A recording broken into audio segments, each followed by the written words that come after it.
আসসালামু আলাইকুম।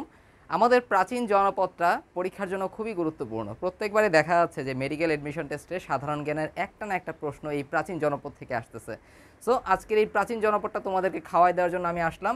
সবাই মনোযোগ দিয়ে ভিডিওটা শেষ পর্যন্ত দেখবা, খুবই শর্ট সময়ের একটা ভিডিও হবে। খেয়াল করো, আমাদের এইখানে কয়েকটা প্রাচীন জনপদের কথা উল্লেখ করা হয়েছে। তো এই প্রাচীন জনপদগুলোর মধ্যে সবচেয়ে প্রাচীন কোনটা, এই প্রশ্নটা কি আমাদের মনের মধ্যে আসে না? অবশ্যই আসে। কীরকম? খেয়াল করো, আমাদের এই যে পুন্ড্র, গৌড়, বরেন্দ্র, বঙ্গ, চন্দ্রদ্বীপ, সমতট, হরিকেল এতগুলা প্রাচীন জনপদের মধ্যে সবচেয়ে পুরনো ছিল কিন্তু এই পুন্ড্র জনপদটা। ওকে, তো খেয়াল করো, আমরা শুরু থেকে শুরু করি। আমাদের এই হরিকেল জনপদের আন্ডারে খেয়াল করো, এই জায়গাটা হচ্ছে আমাদের মানচিত্রের সিলেট, আর এই জায়গাটা হচ্ছে আমাদের মানচিত্রের চট্টগ্রাম। অতএব হরিকেল জনপদের আন্ডারে ছিল দুইটা এরিয়া, মনে রাখতে হবে আমাদের অবশ্যই, একটা হচ্ছে সিলেট এবং আরেকটা হচ্ছে চট্টগ্রাম। মনে থাকবে? আচ্ছা, নেক্সটে খেয়াল করো হচ্ছে সমতটের কথা। সমতটের আন্ডারে আমাদের দুইটা এরিয়া আমাদের মাথায় রাখতে হবে, একটা হচ্ছে কুমিল্লা, আরেকটা হচ্ছে নোয়াখালী।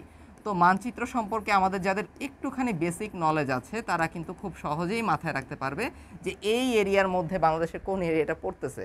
অতএব সমতটের মধ্যে কোনটা কোনটা আসে? কুমিল্লা আসতেছে, নোয়াখালী আসতেছে। ক্লিয়ার? আচ্ছা, চন্দ্রদ্বীপ, এই চন্দ্রদ্বীপ মানেই হচ্ছে বরিশাল। চন্দ্রদ্বীপের আন্ডারে ছিল হচ্ছে বরিশাল, ঠিক আছে, এবং বরিশালের পূর্ব নামও কিন্তু চন্দ্রদ্বীপই ছিল। এবার আসি হচ্ছে বঙ্গের মধ্যে। তো তুমি খেয়াল করো, মানচিত্রে একদম মাঝখানের একটা এরিয়া হচ্ছে আমাদের বঙ্গ। এই বঙ্গের আন্ডারে আমরা কোনগুলা পাচ্ছি? আমরা বঙ্গের আন্ডারে প্রথমেই পড়বো হচ্ছে ঢাকার কথা আমরা পড়বো। বঙ্গের আন্ডারে ছিল আমাদের ঢাকা। তাছাড়া এই বঙ্গের আন্ডারে আমাদের ময়মনসিংহ ছিল, এই বঙ্গের আন্ডারে আমাদের টাঙ্গাইল ছিল, ঠিক আছে, ভৈরব ছিল, কুমিল্লা ছিল।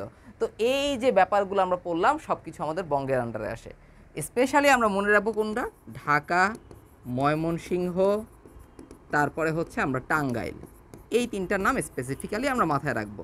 নর্মালি দেখা যায় যে ঢাকা কোন প্রাচীন জনপদের অন্তর্গত ছিল, এটাই প্রশ্নে চলে আসে। ওকে, ফাইন। তো এরপরে আসো আমাদের এই যে পুন্ড্র, তারপর হচ্ছে বরেন্দ্র। একটা ব্যাপার কি জানো, এই পুন্ড্র এবং বরেন্দ্রর আন্ডারে কিন্তু আমাদের উত্তরবঙ্গ পুরোটাই হচ্ছে পড়ে গেছে। মোটামুটি উত্তরবঙ্গ পুরোটাই হচ্ছে পড়ে গেছে। এবং এই পুন্ড্র এবং বরেন্দ্রর আন্ডারে রাজশাহী, রংপুর, দিনাজপুর, তারপর হচ্ছে বগুড়া, এই এরিয়াগুলা মিলেমিশে মোটামুটি ছিল। অতএব পুন্ড্র এবং বরেন্দ্র এই দুইটার মধ্যে আমরা জানবো কোনগুলা? আমরা জানবো হচ্ছে বগুড়া, আমরা জানবো হচ্ছে রাজশাহী, আমরা জানবো হচ্ছে রংপুর, রংপুর, তাই না? আচ্ছা, তারপর হচ্ছে দিনাজপুর, এই এরিয়াগুলা। বাট স্পেসিফিক্যালি আমি তোমাদের মাথায় রাখতে বলবো যে পুন্ড্রের আন্ডারে কিন্তু পুরাতন বগুড়াটা ছিল। পুরাতন বগুড়া অথবা বৃহত্তর বগুড়া, যেটাকে আমরা বলবো বৃহত্তর বগুড়া।